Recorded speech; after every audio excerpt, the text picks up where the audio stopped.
讲一嘴思念的茶，配一片故乡的话，用上亲的母语激出生活的甜。欢迎收听《故乡生活台语诗》。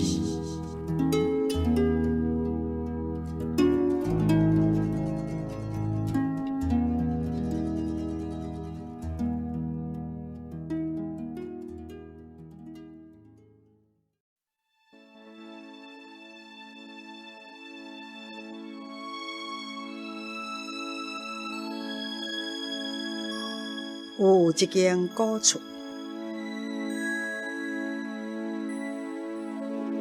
有一间古厝，白壁乌叶。有一间古厝，门口一个大亭。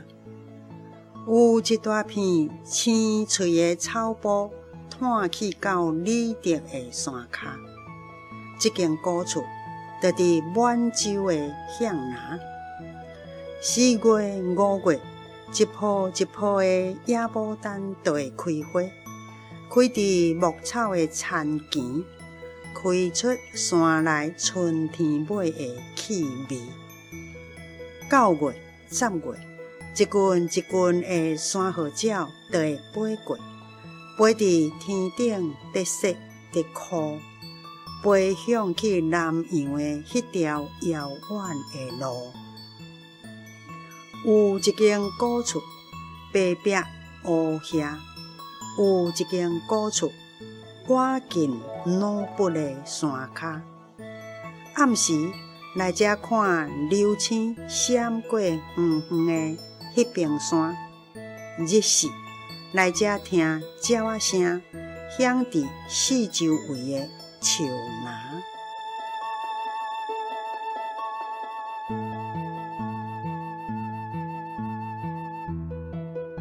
咱今仔日故乡生活台语诗第136集，欣赏的是高雄的林凤珠老师所带来有一间古厝。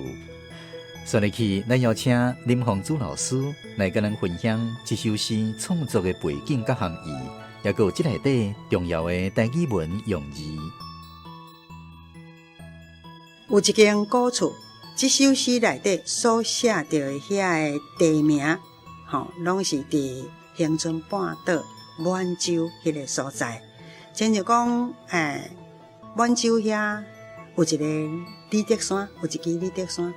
那李德山上界有名的就是啥？就是每一冬国庆鸟、国庆鸟、国庆鸟，伫因遐在地的人来讲，叫做山鹤鸟、山后鸟。就是伫迄个恒春半岛的山的后壁，伫我东海岸迄边遐吼，因讲遐叫做山后，但是飞来伫山后的遐个鸟仔叫做山鹤鸟、山后鸟吼。那咱就知影讲，每一冬的9月若到10月若到，李德遐就会飞来足济迄个鹰仔。会飞来足济鹰仔，伫遐安那过一暝，然后第2天，搁再向南洋飞去菲律宾，迄个山鹤鸟。这首诗内底咧讲的李德，就是大量的山鹤鸟、国庆鸟飞去伫遐休困的迄个所在。那这首诗内底，搁讲到满洲有一个所在叫做向南。那这首诗搁有讲到满洲有一支山叫做老北，所以讲，这拢是咧讲满洲的物件。那这间古厝就是伫满洲的向南迄个所在。其实这就是我的老同学栋梁，恒春栋梁，伊伫遐曾经伫满洲的向南遐找到一间古厝，就是因满洲在地的人，因伫咧徛迄种老厝。当然已经无人徛，爱去甲组起来，爱去甲款整理的。伊的用意是要互去遐佚佗的人知影讲，较早因满洲的人徛的厝，就是迄种厝。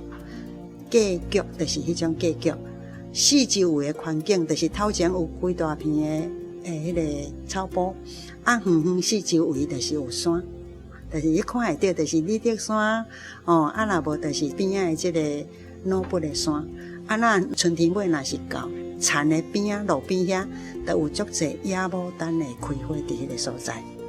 这是4月、5月。若9月、10月，你时常看会到啥？看会到山河鸟、国庆鸟，飞对遐过。甚至有当时你会看到鹰柱。莺条，莺条是安那？就是讲，迄山河鸟飞伫迄规大片的草坡的顶面因若要落来，因会安尼哭甲亲像一支条啊，安尼对顶面安尼规个安尼哭，爱种落来，会当啊哭，当啊说，因咧找因要休困的所在。所以迄个所在，你看会到规片的草坡，你看会到立德山，你看会到老北，你看会到野牡丹，你搁看会到山河鸟，是安尼。就是讲伊迄阵。迄间民宿，伊就是要互人来感受满洲迄个所在的迄种山内的水，甲古早人因是生活伫即种所在、即种环境。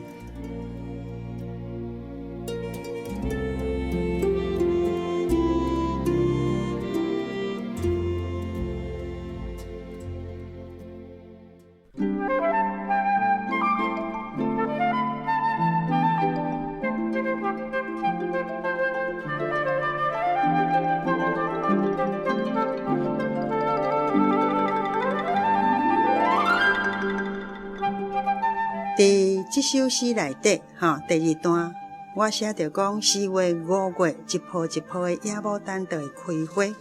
迄一波一波足侪人是写破竹朴子迄个朴，那我毋是，我就是写朴素的朴，朴素的朴，一波一波的野牡丹，朴素的朴。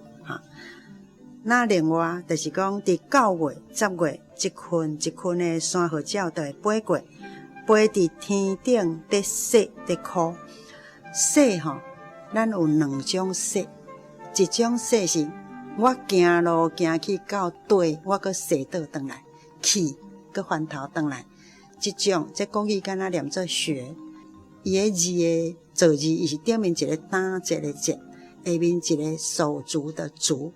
折足，看到这字，毋通以为讲伊是卡去红讲一个长句，毋是安尼。顶面迄个折，伊是要做折回来的意思。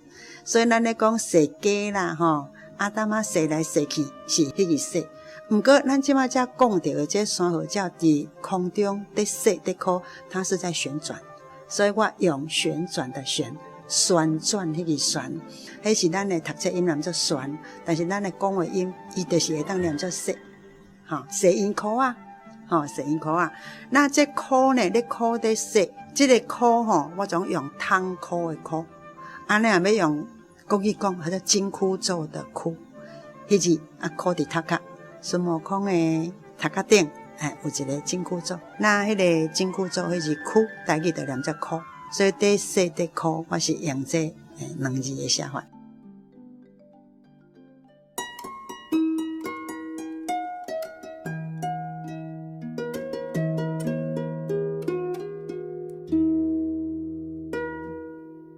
林凤珠老师这首诗内底所描写的古厝，是位在屏东的满洲。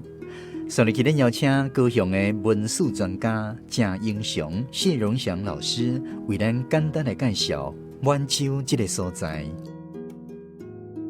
满洲呢，这个地名呢，甲满洲人无关系。伊呢是台语这个蠓术，用日语发音叫蠓洲。蠓呢，伫原住民内底日语呢是臭气的意思。满洲有真侪真好看的所在，其中呢，你譬如讲去立德、赏樱，这是一种。然后呢，伫路边呢，伫山野你会看到一种花，叫做野牡丹。野牡丹甲真正的牡丹无同款。野牡丹呢，伊原产地伫中国、伫台湾、菲律宾拢有。伊还有一个别名呢，叫做王不留行，还是山石榴。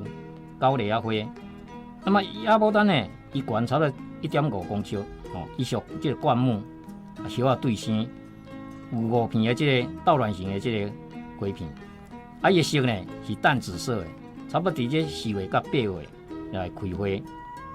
有即种白色的野牡丹呢，较少看，伊拢会去用来栽培呢，做药用。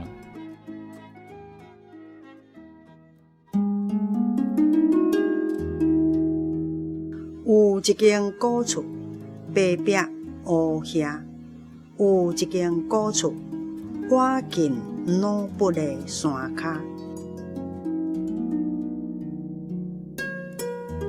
咱今仔日的故乡生活台语诗，是由文化部影视以及流行音乐产业局补助，林凤珠老师写诗，贾英雄老师主题讲解，闸门溪电台制作，教师主持。